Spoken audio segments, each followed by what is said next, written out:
Assalamualaikum warahmatullahi wabarakatuh. Perkenalkan, nama saya Pratama dengan NIM 22087082, Prodi Pendidikan Pelatihan Olahraga, Fakultas Ilmu Keolahragaan Universitas Negeri Padang.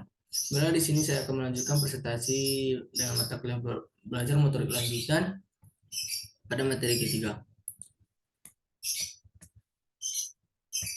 Pada materi ketiga yaitu yang pertama itu merancang pembelajaran keterampilan gerak. Yaitu merancang pembelajaran keterampilan gerak ini dibagi menjadi tiga bagian, yaitu pertama itu identifikasi tujuan pembelajaran yang jelas untuk setiap keterampilan gerak yang diajarkan, yaitu mencakup pengetahuan hasil yang diharapkan dan kriteria keberhasilan. Selanjutnya merancang rencana pembelajaran yang melibatkan langkah-langkah progresif untuk membangun keterampilan gerak dan dari tingkat yang dasar hingga tingkat lanjutan. Sertakan latihan-latihan yang bervariasi dan pemahaman teoris yang mendalam tentang prinsip-prinsip biomekanika yang relevan. Dalam proses pembelajaran berikan umpan balik yang konstruktif dan kesinambungan kepada mahasiswa serta peluang untuk merefleksikan kemajuan mereka. Yang kedua yaitu pertimbangkan faktor-faktor seperti keamanan, penyesuaian individu, dan motivasi dalam merancang pembelajaran. Yaitu pastikan lingkungan pembelajaran aman dan mendukung, dan pertimbangkan kebutuhan dan tingkat keterampilan yang berada di antara mahasiswa. Selain itu, gunakan berbagai strategi pembelajaran termasuk demonstrasi, simulasi, dan latihan kontrol untuk memfasilitasi pemahaman dan penguasaan keterampilan gerak. Yang ketiga yaitu akhiri dengan evaluasi, yaitu mencakup pengukuran kemajuan mahasiswa dan evaluasi diri mereka sendiri untuk membantu mereka memahami sejauh mana mereka telah menguasai keterampilan gerak tersebut. Yang kedua yaitu menyusun rencana pembelajaran. Yang pertama yaitu identifikasi tujuan pembelajaran, yaitu tentukan apa yang ingin Anda capai dengan pembelajaran ini, apakah itu keterampilan bermain olahraga, menari, atau keterampilan fisiknya. Yang kedua itu analisis peserta didik, itu ketahui tingkat kemampuan dan pengalaman peserta didik Anda. Ini akan membantu Anda menyesuaikan pembelajaran sesuai dengan kebutuhan mereka. Yang ketiga yaitu rencana materi pembelajaran, yaitu pilihlah konten yang relevan untuk keterampilan gerak yang diajarkan, susun langkah-langkah yang jelas untuk keterampilan tersebut. Yang keempat itu pilihlah metode pembelajaran. Pertimbangkan apakah pembelajaran akan dilakukan melalui demonstrasi, latihan langsung, atau metode lainnya.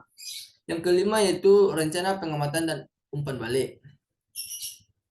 Yaitu tentukan bagaimana Anda akan mengamati kemajuan peserta didik dan memberikan umpan balik konstruksi. Ini dapat melalui pengamatan langsung atau rekam video.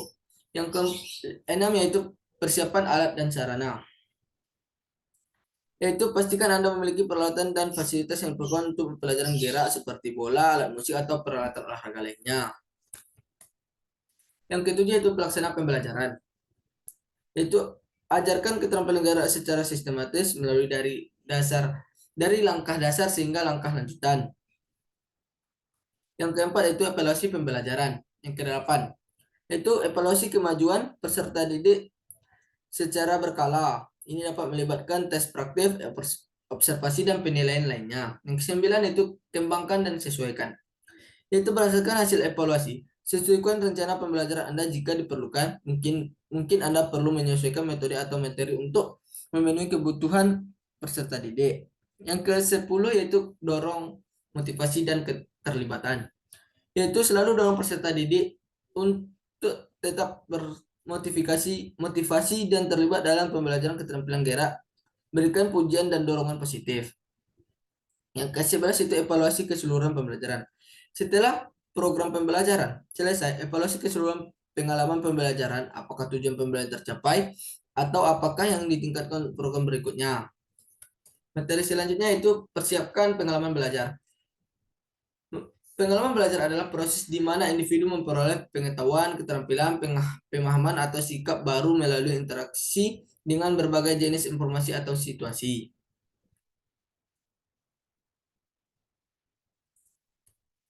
Berikut adalah strategi persiapan pengalaman belajar yang efektif, yaitu mengenal siswa, yaitu memahami karakteristik, kebutuhan, dan gaya belajar siswa dapat membantu merancang pengalaman belajar yang relevan dan menarik bagi mereka. Yang kedua itu pembelajaran aktif, yaitu mendorong partisipasi aktif siswa dalam pembelajaran ini dapat mencakup diskusi kelompok, praktikum, atau proyek berbasis masalah. Yang ketiga itu konteks dan relevansi, yaitu menghubungkan materi pembelajaran dengan kehidupan sehari-hari siswa atau kebutuhan masa depan mereka agar mereka lebih tertarik dan terlibat dalam proses belajar. Yang terakhir yaitu sumber daya dan teknologi. Sumber daya teknologi itu manfaat teknologi dan sumber daya yang tersedia untuk meningkatkan pengalaman belajar seperti penggunaan perangkat lunak, simulasi, atau sumber daya online. Persiapan pengalaman belajar yang efektif adalah kunci keberhasilan dalam pendidikan. Materi selanjutnya itu memperkaya pengalaman belajar. Memperkaya pengalaman belajar ini terbagi menjadi beberapa varian, yaitu variasi metode pembelajaran, yaitu dibagi menjadi dua, itu pendekatan aktif dan pembelajaran kolaboratif. Itu yang pertama pendekatan aktif, yaitu aktifkan mahasiswa dalam proses pembelajaran. Yang kolaboratif itu mendorong kolaboratif antara siswa dengan cara berkolaborasi dalam proyek tim atau diskusi kelompok. Yang kedua itu konteks dan relevansi. Itu menjadi dua juga, yaitu kaitan dengan dunia nyata. Tunjukkan bagaimana yang materi yang diajarkan relevan dengan kehidupan sehari-hari atau dunia kerja. Yang keduanya itu studi kasus. Menggunakan studi kasus atau contoh-contoh yang nyata menceritakan masalah tentang atau tantangan yang sebenarnya dalam domain materi Anda. Yang ketiga itu eksperimen dan praktikum. Terbagi menjadi dua juga, yaitu laboratorium dan praktikum, yaitu untuk mata pelajaran yang melibatkan keterampilan praktik atau eksperimen. Yang simulasi, yaitu jika praktikum fisik tidak memungkinkan, pertimbangkan penggunaan simulasi komputer atau virtual yang memungkinkan mahasiswa menjalani pengalaman yang serupa. Yang keempat itu refleksi atau umpan balik. Terbagi menjadi dua juga. Yang pertama itu jurnal dan blog, yaitu mintalah mahasiswa untuk mencatat refleksi mereka tentang mempelajari mereka dalam jurnal atau blog. Yang berbalik yaitu konstruktif, yaitu beri umpan yang konstruktif secara teratur. Yang kelima itu kegiatan penggaya, yaitu dibagi menjadi dua juga, yaitu proyek independen, yaitu biarkan mahasiswa memiliki topik atau proyek independen yang menarik minat mereka dalam materi kuliah Anda. Yang keduanya itu kegiatan tambahan, yaitu sediakan sumber daya tambahan seperti bacaan tambahan, video atau tentuan ke acara atau seminar terkait. Yang keenam itu pertanyaan terbuka dan atau diskusi. Ajukan pertanyaan yang terbuka yang mendorong pemikiran kritis dan refleksi. Yang ketujuh itu penilaian beragam.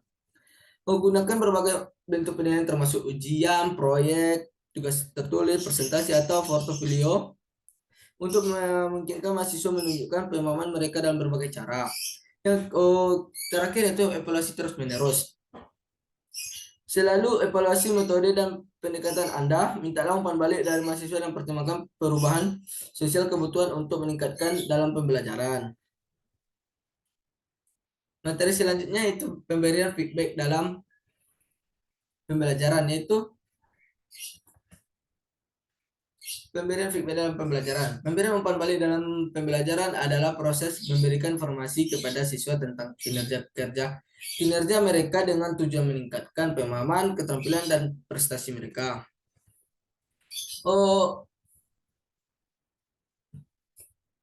Pemberian umpan balik dalam pembelajaran ini memiliki beberapa prinsip penting dalam memberikan umpan balik yang efektif dalam pembelajaran. Yang pertama itu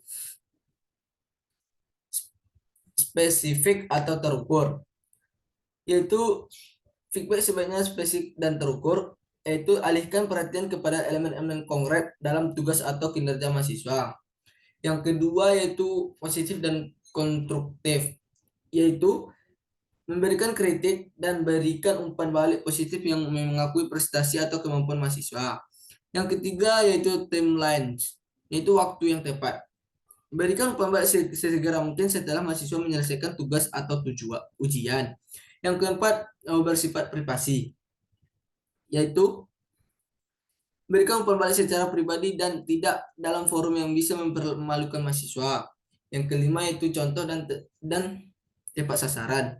Yaitu pastikan umpan balik Anda jelas dan tepat sasaran. Gunakan bahasa yang mudah dimengerti dan berikan contoh kornet jika perlu. Oh, mungkin sekian yang materi yang dapat saya sampaikan. Bila ada kata yang salah, saya mohon maaf. Wabillahi taufiq wal hidayah. Assalamualaikum warahmatullahi wabarakatuh.